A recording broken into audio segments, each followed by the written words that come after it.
بسم الله الرحمن الرحيم. الحمد لله رب العالمين والصلاة والسلام على رسول الله صلى الله عليه وسلم. أما بعد، darsa leo jioni, leo si Qur'ani, leo ni darsa ya desturi ya alasiri.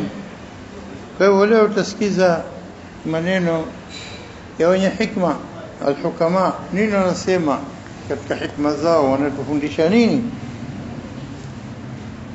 Anasema kama huyu mmoja anasema kalamuka maktub wa qawluka mahsub wa anta ya hadha matlub wa laka dhunub wa ma tatub wa shamsu alhayati qad akhadhat fi alghurub fama aqsa qalbuka min baini alqulub. Ana ya maneno haya, kalamuka maktub, ujue ya kwamba maneno yako yote yanaandikwa. Wa qawluka mahsub, na kila kauli unayosema ujue kwamba inakwenda kwenye hisabu kwa Mwenyezi Mungu. Ma yalfidhu min qawlin illa ladayhi raqibun atid, atamki kauli isipokuwa raqib na atid wanaziandika, iko la khairi anaandika, iko la shari anaandika. Naam. Wa qawluka mahsub, kila kauli unasema ujue inakwenda kwenye hisabu yako ya thawabu ya dhambi. Wa anta ya hadha matlub, na wewe ujue ya kwamba unatakiwa huko mbele ya hisabu. Mwenyezi Mungu anakusubiri katika hisabu. Wa anta ya hadha matlub, unatakiwa, wanted. Alafu anasema walaka dhunub wa matatub, na wewe dhambi tupu, unazo dhambi nyingi na hutaki kutubu. Wa shamsul hayati qad akhadhat fi alghurub, na ilhali jua lako la maisha yako, jua la maisha yako limeshaanza kupindukia katika nini, kutaka kuzama. Yani maisha yako yako mwisho tena, hata kwa kijana maisha yako yako mwisho, kwa sababu hujui lini utaondoka duniani. Kwa hivyo wa shamsul hayati, jua la maisha yako, jua la maisha kad akhadhat fi alghurub, iko njiani karibu na kukuchwa. Fama aqsa qalbuk min baini alqulub, moyo wako mgumu ulioje baina ya nyoyo mbalimbali, basi moyo wako mgumu ulioje. Na huyo mtu anajiambia nafsi yake kwa kujipa indhari na kujikumbusha kwamba aanze kufanya tauba na arudi kwa Mwenyezi Mungu. Na haya maneno si maskhara, ni maneno yote ambayo ni ya kweli tu, kwamba Mwenyezi Mungu anatuhisabia kila kitu, na mtu hajui mwisho wake siku gani. Kwa hivyo awe anafanya hisabu kama yeye anafanya hisabu anawekewa, basi naye anafanya hisabu hatua zake zote zinazopita. Katika maneno mengine ya hikma anasema la taskunu alhikma qalban fihi thalath khisal. La taskunu alhikma qalban fihi thalath khisal, hikma haikai kabisa kwenye moyo ambao una sifa hizi tatu. La mwanzo akasema hamu rizq, akili yake yote anafikiria juu riziki tu, hauna kitu kinachomshughulisha duniani kama riziki. Hamu rizq wa hasadul khalq, na kuhusudu kwa maumbile mengine aliyoumba Mwenyezi Mungu. Wa hubu jah, na kupenda ukubwa na kupenda ubora na ukubwa mbele za watu. Na haya mambo matatu ukiwa nayo, basi utakuwa huyu mtu anakuwa hana hikma, mwenye kuwa kasahau kujishughulisha na kutakarab kwa Mwenyezi Mungu, akajishughulisha na dunia tu, kujenga dunia yake tu, bado alichokipata kimtoshi, anazidisha na kuzidisha, anafanya masaa chungu zima, hata ana khiari ibada zake zimpite, lakini afanya kazi mpaka usiku saa 5 na saa 4 na saa ngapi, yote anafikiria nini? Riziki na kuchuma tu na kutaka kuwa na pesa mengi, nikakustarehe sana duniani.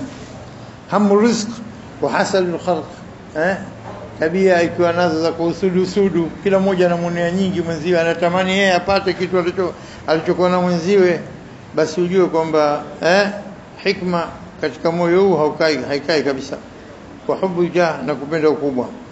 Naam. Alafu akasema pia a'da'ul insan thalatha, a'da'u al-insan thalatha, maadui wa binadamu wangapi? Watatu. أعداء الإنسان ثلاثة، هواني maadui watatu: دنياه وشيطانه ونفسه. dunia yake, shetani wake na nafsi yake. Nafsi inamwendesha mtu mbio, nafsi yenye kuamrisha mtu afanye maovu. inna an-nafsa la'ammaratun bis-su', inamwamrisha afanye maovu. Kwa hivyo ajue kwamba maadui wa binadamu ni watatu hawa. Kwa mwanzo ni dunia yake anaipenda sana mpaka akawacha ibada na yale yaliokuwa lazima kwake juu ya Mola wake, na shetani wake anemchezesha tu akimpeleka huku na huku katika maovu, na watatu nafsi yake mwenyewe pia anapendekeza. Fahtariz min ad-dunya, ikiwa dunia yako ndio yenye kukupoteza, ndio adui yako, basi jikinge kutokana na dunia hii. Fahtariz min ad-dunya bizuhd, kwa kupenda kuishi maisha ya basit, maisha mepesi kabisa. Maisha kipata hichi kinanitosha, alhamdulillah, namshukuru Mwenyezi Mungu, sio lazima mpate hichi na hichi na hichi na hichi. Lazima maisha yako life yako kila siku ikamilike kwa kile unachokitaka. La wallahi, pitisha chochote mdomoni, sema alhamdulillah, kitaniendesha masaa haya mpaka usiku au mpaka jioni mpaka magharibi. Subhanallah. Kwa hivyo dunia jikinge, ihtariz min ad-dunya, na dunia bizuhd. Na hii zuhud maana nini? Mtu kujichagulia maisha ya kuishi hata ikiwa na utajiri, maisha ya hali ya chini kabisa, maisha ya kutokupenda vitu vya ghali na vitu vya starehe za dunia na anasa za dunia. Akishapata godoro lake linamtosha, akishapata nguo 2-3 zinamtosha, akishapata kibaskeli chake cha kwenda kazini na kurudi linamtosha, akishapata hichi sasa shoti nipate gari, shoti nipate kitanda hichi, shoti na bedroom yangu itimie kwa hichi na hichi na hichi. Ile tena kwa nini dunia inakufanya uipende na kupoteza wakati mwingi kama kwamba wewe ndio ushafika hapa? La wallahi, sisi tupita njia tu. Kwa hiyo jikinge na kuipenda dunia kwa kuishi maisha ya zuhud, maisha ya basata, ya wepesi kabisa, ya kutoshelezwa na kidogo. Hii inaitwa zuhud. Naam. Fahtariz bidunya min ad-dunya bizuhd wa min ash-shaytan bimukhalafatihi, jikinge na shetani kwa kwenda kinyume na anavyotaka shetani. Kila akikwambia fanya ile, sema la, sifanye. Mkhalif shetani, nenda kinyume na anavyotaka yeye, mpinge, usimkubalia anachokuendekeza tu, au sivyo? Si mtu bwana shetani kanipata kweli, simwache kupate. Jaribu ujikinge naye. Kwa nini? Kwa kile anachokuamrisha cha uovu, nenda kinyume nacho, usikifanye, fanya cha khair badala yake. Kwa hivyo ihtariz min ad-dunya bizuhd wa min ash-shaytan bimukhalafati wa min an-nafs, na jikinge na nafsi yako bitarki shahawat, kuacha matamanio mengi, Naendelea. Anasema zamani za karne za mwanzo Waislamu walipiga hatua kubwa sana katika utamaduni, katika ustaarabu, katika ilmu, katika mambo mengi. Hata wazungu wanakuja kujifunza kutokana na Waislamu. Wengi sana wazungu walikuwa wanakuja kujifunza katika kila ilmu ya daktari, ilmu ya falak, jiografia, ilmu hisabu, ilmu zote hizi. Walikuwa maulama wakubwa wa Kiislamu, walikuwa katika kila field yote, ikiwa katika chemistry, ikiwa katika geography, ikiwa katika ilmu falak, na hawa wamebobea, na wazungu walikuwa kija kujifunza kwao. Anasema zamani عندما كنا عظماء وهو عظيم سيسي ذكر أنه inasemekana kwamba في العصور الوسطى katika karne za kati وقف قسيس إيطالي في أحد ميادين مدينة إيطاليا ليخطب قائلا amesimama padri mmoja mkubwa pale Italy katika uwanja mkubwa, na huku akiwahutubia watu akisema innahu la min almu'sif, ni jambo la kusikitisha sana. Innahu la min almu'sif haqqan, ni jambo la kusikitisha sana kweli kweli. Annara shabab an-nasara, wa kuona vijana wetu wa kinasara وقد أخذوا يقلدون المسلمين العرب في كل لباسهم, na huko wanawaiga Waarabu wa Kiislamu katika vivazi vyao wote. Jambo la kusikitisha kwamba vijana wetu wa Nasara Italy kasimama mbele ya uwanja wakati wao wanachukua ilmu kutokana na Waislamu. Hao wasiokuwa Waislamu walikuwa kuchukua ilmu kutoka kwa Waislamu. Tulipokuwa Waislamu tuko mbele, tulikuwa udhama adhim katika dola zote zilizokuwa kwa mwanzo. Kwa hivyo akasema yukhaliduna almuslimina arab, wanakaa kiwaiga vivazi vyao na kila kitu, bikuli libasim wa uslub hayatihim, na pia hata katika namna za kuishi, wa afkarihim, hata katika fikra zao wanaiga Uislamu. Anapiga kelele, anashambulia katika uwanja Italy. Huyu nani padri anasema بل حتى الشاب حتى kijana إذا أراد أن يتفاخر أمام عشيقته, anapotaka kujionyesha fakhari mbele ya mpenzi wake, mbele yake kisimama, yakulu laha, hukaka sema naye uhibbuka, nakupenda, bil arabia, kwa Kiarabu. Maana zamani jinsi ukisema Kiarabu ndio kama sisi tunasema Kizungu sasa, maana mstaarabu yani. Basi zamani ilikuwa hivi kinyume, lakini ndio kama mnavyojua, tilka alayamu nudawiluha baina nas, hizo siku tunazibadilisha baina watu. Hawa wanakuja juu, hawa wako chini, baadaye wale wako chini wanakuja juu, wajua kwenda chini. Naam, anasema hata akiwa anamwambia mpenzi wake, anambia uhibbuka bil arabia, anasema kwa Kiarabu, yuallimuha kama huwa mutatawwir wa hadari, ili amuoneshe namna gani yeye kijana aliendelea, sio alokaa nyuma, lianao yatahaddath al-arabia, kwa sababu anasema Kiarabu. Haya yamefika zamani katika karne za kati na kati huko. Naam, naendelea. Naam, hikma iliyokuwepo hapa nyingine tutakuelezea. Kana salaf, watu wema wa mwanzo karne za mwanzo, yatawasawna bi thalathi kalimat, walikuwa daima wanapeana wasia na kunasihiana kwa maneno matatu. Maneno haya matatu wanasihiana na kupeana nini,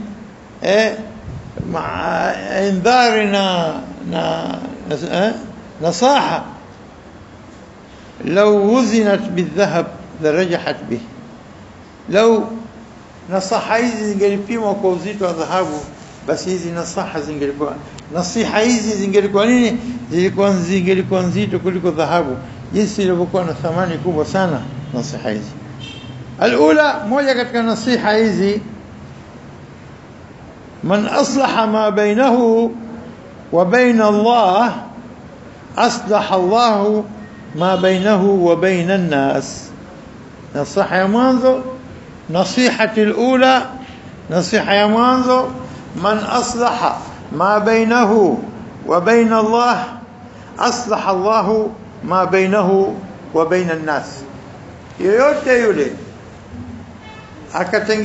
akatengeneza alaka nzuri, mawasiliano mazuri baina yake na Allah subhanahu wa ta'ala, akawa anajipendekeza na kumtii na kusogea kwa muda wake, basi mtu huyu aslah Allahu ma bainahu baina nas, Mwenyezi Mungu humtengezea, humpangia mambo yake baina yake na watu. Jisogeze kwa Mwenyezi Mungu na Mwenyezi Mungu atapanga mambo yako uzuri baina yako wewe na watu unaoishi nao. Man aslaha ma bainahu baina Allah, atakayetengeneza mambo yake baina yake na Allah, aslaha Allahu ma bainahu wa baina nas, Mwenyezi Mungu humtengezea maisha mema, maisha mapenzi baina yake na watu. Ina sahihi mwanzo. Nasiha ya pili, man aslaha sariratahu aslaha Allahu alaniyatahu au alaniyatahu. Man aslaha sariratahu aslaha Allahu alaniyatahu. Maana nini? Yule yoyote aliyepanga na kutengeneza vizuri ile aliyokuwa ndani ya moyo wake siri, akawa yote ya wema aliyokuwa nayo katika moyo wake, ikiwa amejitayarisha na kujitengeneza vizuri kwa maadili mazuri na ibada na uchamungu na hofu, anapofanya huyu katika usiri, anapokuwa peke yake, Mwenyezi Mungu humtengezea mambo yake pia dhahiri mbele ya watu, hamkashifu wala hamtahadharishi hamtahayarishi mbele za watu. Hivi ndivyo Mwenyezi Mungu anafanya, huwa khashya bilghaib, na Mwenyezi Mungu anakutengezea bakia. Alafu la tatu, nasiha tatu, man ihtamma bi amri akhiratihi kafahu Allahu amra dunyahu wa akhiratahu. Man ihtamma bi amri akhiratihi kafahu Allahu amra dunyahu wa akhiratahu. Na maana ni kuwa yoyote aliyechukua hima akajishughulisha na akhira yake, basi anamtosha Mwenyezi Mungu, naye atamtengenezea mambo ya dunia yake pamoja na akhira. Mambo yake ya dunia na akhira Mwenyezi Mungu atamtengenezea. Yule ambaye akachukua hima na kujitayarisha katika mambo ya akhira zaidi kuliko mambo ya dunia, basi Mwenyezi Mungu anamtosha. Kwa Mwenyezi Mungu anatawala amri yake, anachukua jukumu la mtu huyu kwa kumtengenezea dunia yake na akhira yake. Kafahu Allah, yakfihu Allah, anamtosha Allah kwa kumtengenezea, kwa kutawakkal kwake na kumtegemea na kukutengenezea mambo yake yote ya dunia na akhira.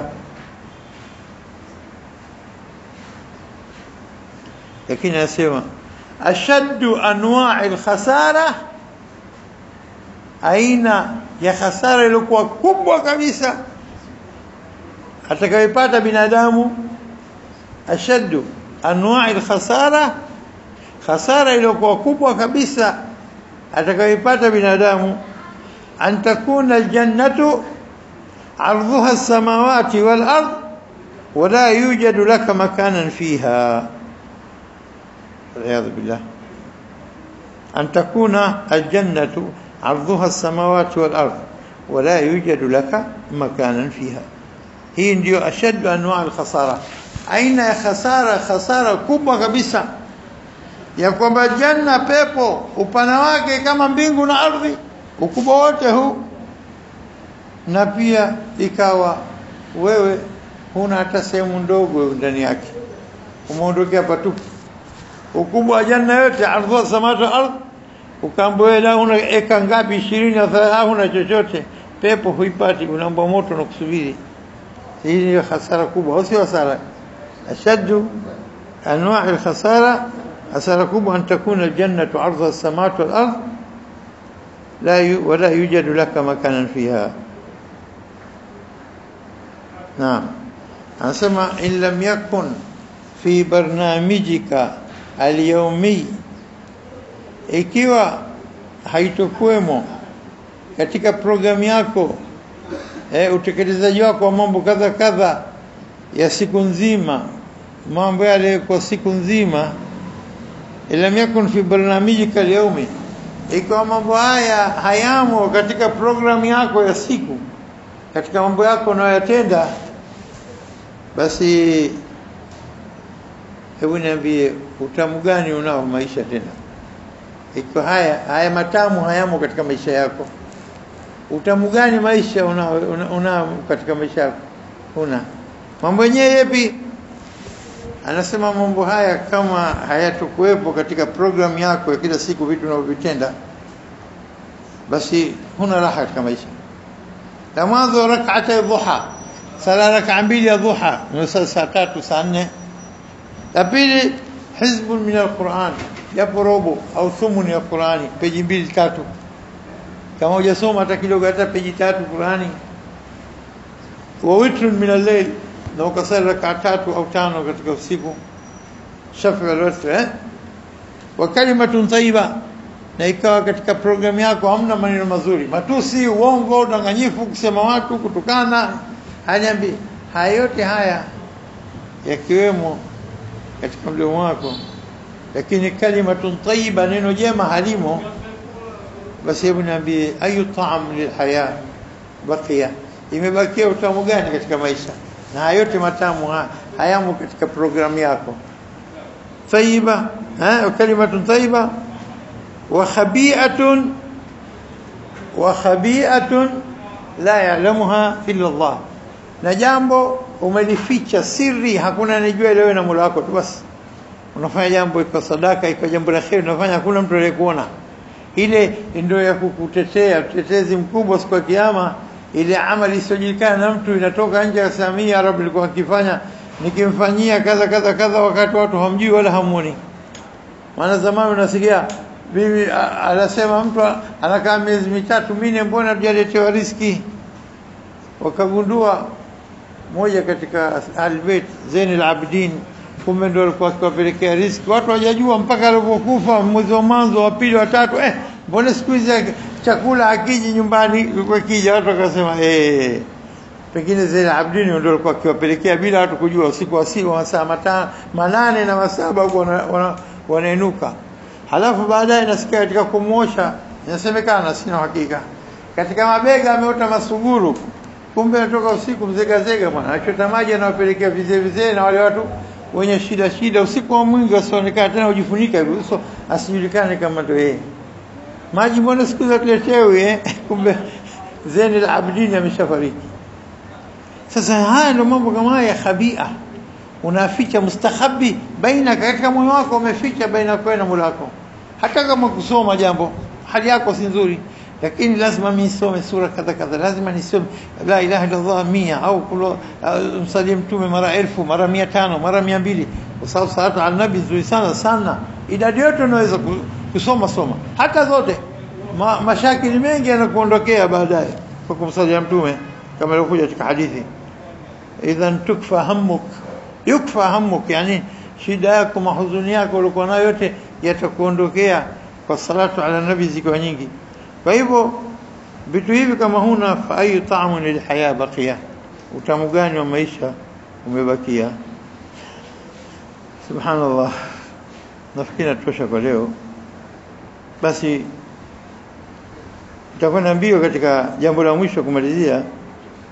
Anasema yankasiru zujaj, kigae kinavunjika, kinapoponyoka. Fayantahi saut bisur'a, sauti yake inakwisha haraka. Sauti inaisha haraka.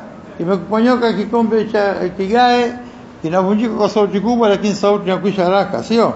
Watabqa qit'a az-zujaj tajrahu man yalmisuha, inabakia vipande vya vioo vigae, kumchana mtu kila anaikamata, kumchana na kumkata, au sivyo? Inabakia vipande, anaichukua kaikamata, kinamkata akitoka damu. Kadhalika al-kalamu al-jarih, hivyo maneno yenye kuchoma, maneno yenye kuumiza, yantahi, yanakwisha pale. Kasema mara moja, kigae kishavunjika. Sasa hivi vipande vya vigae sasa. Wayabqa al-qalbu yata'allam tawilan, unabakia moyo unaungulika na kuumia muda mrefu sana, au sivyo? Maneno yashasemwa lakini maacha kidonge. Si sahau maisha yangu leo mwaka 45, mama alivyosema yule fulani pale mbele ya watu wote akaniaibisha kadha na kuniambia hivi, wallahi nimemsamehe lakini sitosahau. Na inakuja baada ya miaka 40 ukimuuliza, naam, siku fulani pala fulani wakati fulani kasema kitu fulani na kimechoma mpaka leo. Na pengine ikawa kila wale watu waliosikia kila akikuona nakumbuka jambo lile, wanakushusha ile heshima yako katika moyo wao, hata kwa kwambi, au sio? Wakati mwingine huwa hivyo. Anasema basi yanabakia maneno, kigae kinavunjika, maneno yashasemwa, lakini yanabakia maumivu yake katika moyo muda mrefu. Fala taqul illa khairan, usiseme ila jambo la khairi. Katika surati al-Hujurat kama unasoma, ya ayyuhalladhina amanu ya ayyuhalladhina amanu ya ayyuhalladhina amanu la tuqaddimu baina yaday Allahi wa rasuli wattaqullah, ndani yake Mwenyezi Mungu anawafundisha adabu waumini, msifanye hivi, msifanye hivi, msifanye, na makatazo 9. Na mwanzo fatabayanu, mhakikishe, msije mkamtia mtu adabu kumbe hajafanya kosa. Fulani kafanya kaza kaza, njoo leteni pigeni viboko haya. Alladhina amanu in ja'akum fasiqun binaba'in fatabayanu, hakikisheni. Akaja fasik, muongo, mtu muovu anakuambia jambo, lazima fatathabatu, mthibitishe. La pili, fa aslihu, mpatanishe watu. Wa in ta'ifatani min almu'minina iqtatalu fa aslihu bainahuma, makundi mawili ya waumini wakigombana, patanisheni baina yao. Fa in baghat ihdahuma 'ala al-ukhra faqatilu allati tabghi hatta tafi'a ila amri Allah, ila amri Allah. Akifanya jeuri moja na kutaka kumonea mwenziwe, mpigeni yule atakonea mpaka arudi katika amri ya Mwenyezi Mungu. Fa in fa'at fa aslihu bainahuma bil 'adli wa aqsitu, wasulihisheni kwa uadilifu, na mfanye uadilifu katika kila jambo katika mambo yenu. Inna Allah yuhibbul muqsitin, hakika Mwenyezi Mungu anapenda watu wenye kufanya uadilifu. Alafu inakuja aya, ya alladhina amanu la yaskhar, sifanyeni maskhara, la yaskhar qaumun min qaumin asa yakunu khayran minhum. Alafu inakuja tena, wala talmizu anfusakum wala tanabazu wala tanabazu bil alqab, msikae mkasema na rekodi bana, na rekodi kidogo. Wala talmizu anfusakum wala tanabazu bil alqab, msikae mkapeana majina, msikae mkasemana, mkachokozana, mkafanya harakati ya kuonesha kumdhalilisha mwenzio. Wala talmizu anfusakum wala tanabazu bil alqab, msipeane majina.